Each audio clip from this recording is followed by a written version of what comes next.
Hello everyone, molecular biology के fourth part में आपका स्वागत है। इसमें हम 31st क्वेश्चन स्टार्ट करते हैं जो कि AIPMT 2014 में पूछा गया है।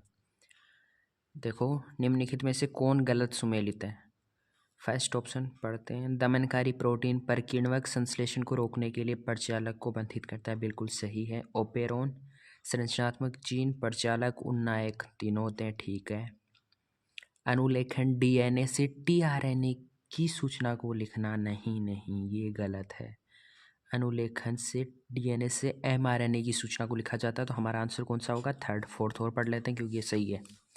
अनुवादन प्रोटीन निर्माण के लिए mRNA सूचना का इस्तेमाल करना, बिल्कुल सही है। अनुवादन यानी कि ट्रांसक्रिप्शन क्या होता है? mRNA से सूचना लेके प्रोटीन का सिंथेसिस करना। 32 नंबर सही विकल्प का चयन कीजिए। फर्स्ट में दिया गया RNA के संश्लेषण की दिशा, सेकंड में टेम्पलेट DNA लड़ी की रीडिंग की दिशा। देखो, RNA का संश्लेषण होता है 5 to 3 प्राइम, ये तो फिक्स है। और DNA टेम्पलेट की दिशा कौन सी होगी? 3 प्राइम to 5 प्राइम, तो ये आपको याद करना है। Third option will be correct. चलिए अगले क्वेश्चन की बात करते हैं। 33 नंबर क्वेश्चन, विषाणुओं में क्या होता है? देखो, विषाणुओं में क्या होता है? विषाणु में होता है प्रोटीन आवरण से परिबद्ध DNA, तो third option will be correct. निम्नलिखित में से कौन सा एक अनअपचायक कार्बोहाइड्रेट है? अनअपचायक कौन सा होता है? यानी कि sucrose, fourth option will be correct. बाकी सब मोनोसेकेराइड वगैरह ये कौन से होते हैं? अपचायक होते हैं। चलिए 35 नंबर क्वेश्चन की बात करते हैं। दिए गए न्यूक्लियोटाइड अनुक्रम से अमीनो अम्लों का अनुमानित कीजिए। देखो, mRNA में AUG है, तो ये किसको कोड करता है? मेथियोनिन को। तो आपके पास दो ही ऑप्शन है मेथियोनिन की, ये रहे।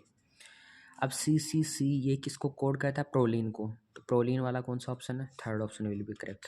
आगे आपको नहीं पता भी होगा तो कोई बात नहीं। CCC का पता है, अगर आपको प्रोलीन को कोड करता है तो भी आप आंसर दे सकते हो। अगर आपको CCA का भी पता है तो भी आप इसका आंसर दे सकते हो। यानी कि बहुत ही सिंपल क्वेश्चन है, AIPMT 2014 में पूछा गया था।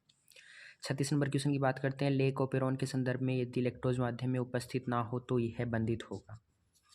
DNA पॉलीमरेज से एवं लेकोपेरोन जीनों का प्रतिकृति करेगा, गलत है। प्रेरक से जो लेकोपेरोन जीन की अभिव्यक्ति करेगा, ये भी गलत है। RNA पॉलीमरेज से जो प्रमोटर से जोड़कर लेकोपेरोन को अनुलेखित करेगा, और संदमक से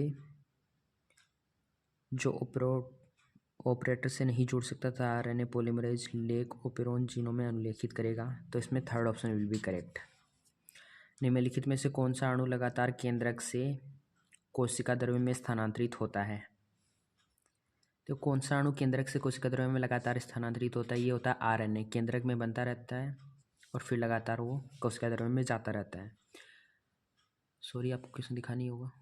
second option RNA will be correct. 38 number question की बात करते हैं। निम्न में से कौन सा जीवद्रव्य के संलयन की प्रक्रिया को बढ़ाता है या प्रेरित करता है? इसके लिए देखो, सिंपल सा आंसर याद रखो, पॉलीएथिलीन ग्लाइकोल और सोडियम नाइट्रेट ये बढ़ाता है। Fourth option will be correct. 39 number question की बात करते हैं। किसमें DNA नहीं होता? देखो, DNA केंद्रक में होता है, सूत्रकृमिका यानी कि माइटोकॉन्ड्रिया में भी होता है, क्लोरोप्लास्ट यानी कि हरित लवक में भी होता है। किसमें नहीं होता है? राइबोसोम में नहीं होता है। Fourth option will be correct. चलिए 14 नंबर क्वेश्चन की बात करते हैं। चलिए देखिए, समुद्री अर्चिन के DNA जो द्विकुंडलित होता है 17% साइटोसिन है। अन्य 3 बेसों की प्रत्याशितता निकालिए। देखो, C किसके साथ बॉन्ड बनाता है? G के साथ। A किसके साथ बनाता है? T के साथ बनाता है। जब C 17% है तो G भी कितना होगा? 17 होगा। 34 हो गया, बचा कितना? 46, तो 23 ये होगा। हो गया। अब देखो भाई, कितना क्या दिया हुआ है। सॉरी, 23 नहीं है, 33 होगा। ये देखो, ये फर्स्ट ऑप्शन। तो 40 में आंसर कौन सा आएगा? फर्स्ट। ठीक है, थैंक यू एवरीवन। हमारे चैनल को ज़्यादा से ज़्यादा लाइक, सब्सक्राइब और शेयर करें। Thank you.